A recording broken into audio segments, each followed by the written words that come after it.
Welcome to Chroma.Smile.Studio. In today's tutorial, we're going to talk about one of the most important aspects of restoration design in Exocad, proximal contacts. Many technicians focus on closing contacts quickly, but if the contacts are not managed correctly, the adjacent teeth can begin to overlap or penetrate into each other, creating unrealistic anatomy and clinical fitting issues. In this video, I'll show you how to properly tighten proximal contacts while maintaining the natural position of the teeth, avoiding interpenetration, and ensuring that the final restoration has accurate, clinically acceptable contact points. We'll also look at the tools and techniques available in Exocad that allow you to control contact strength precisely, so you can achieve predictable results without compromising the morphology of the restoration. Let's get started. The first area we need to pay close attention to when managing proximal contacts is the margin line. As you can see in the video, the proximal margins should be positioned parallel to each other with a clean and consistent alignment. Before moving on to contact adjustment, it is essential to carefully evaluate the distance between these margins. Our goal is to achieve two important conditions. 1. The proximal margins should remain smooth and properly aligned with each other. 2. They should be extremely close, but they must never intersect or overlap. Taking the time to verify this relationship at the margin level creates a solid foundation for accurate contact development later in the design process. If the margins are already colliding or penetrating one another, any contact adjustments made afterward may result in unrealistic tooth anatomy and fitting issues. Therefore, always begin by checking the proximal margins and refining the spacing until you achieve the ideal balance between close proximity and proper separation.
Now you can see how the contact areas are positioned relative to each other.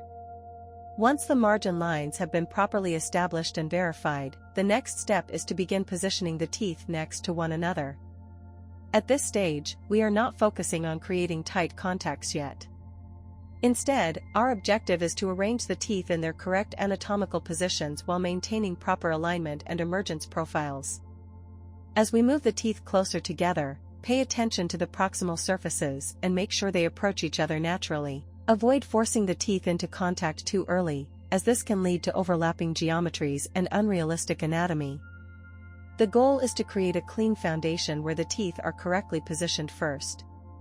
Once the alignment and spacing look natural, we can proceed to fine-tune the contact strength and achieve the desired proximal relationship.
I hope you enjoyed this tooth arrangement workflow and found this tutorial helpful.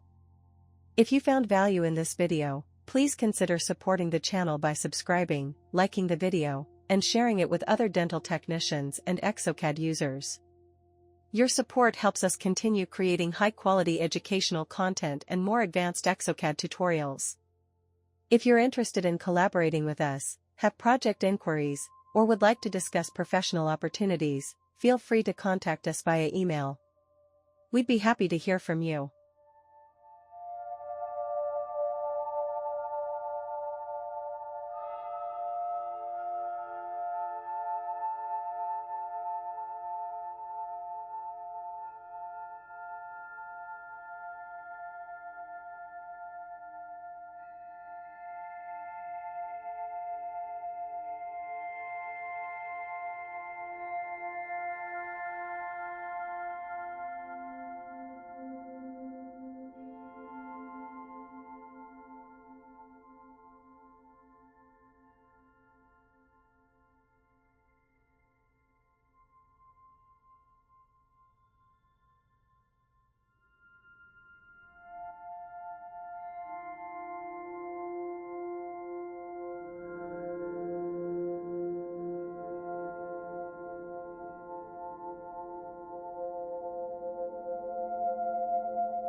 After completing the final tooth arrangement, the next step is to fully close the interproximal spaces while continuously monitoring the minimum thickness map.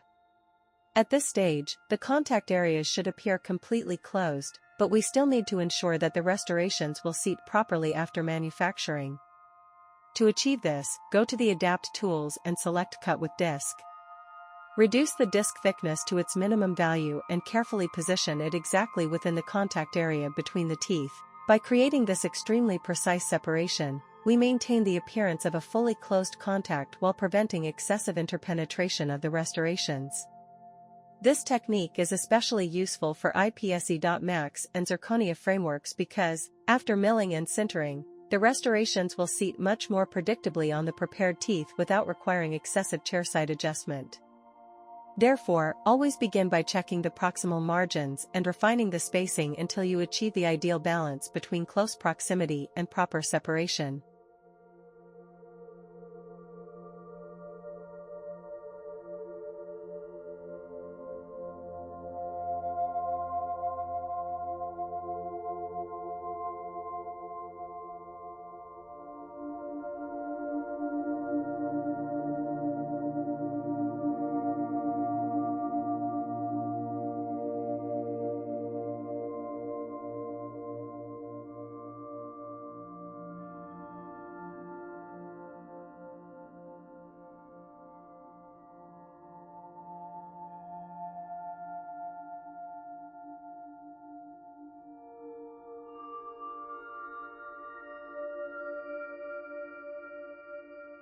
Thank you for watching and supporting Chroma.Smile.Studio. I truly appreciate you taking the time to be here and follow along with this tutorial. If you have any questions, suggestions, or topics you'd like to see in future videos, please let me know in the comments below. Your feedback helps shape the content of this channel and allows us to create tutorials that are most useful for the dental community.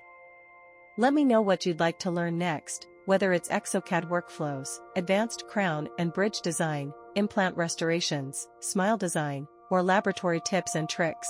Thank you again for watching, and I'll see you in the next video.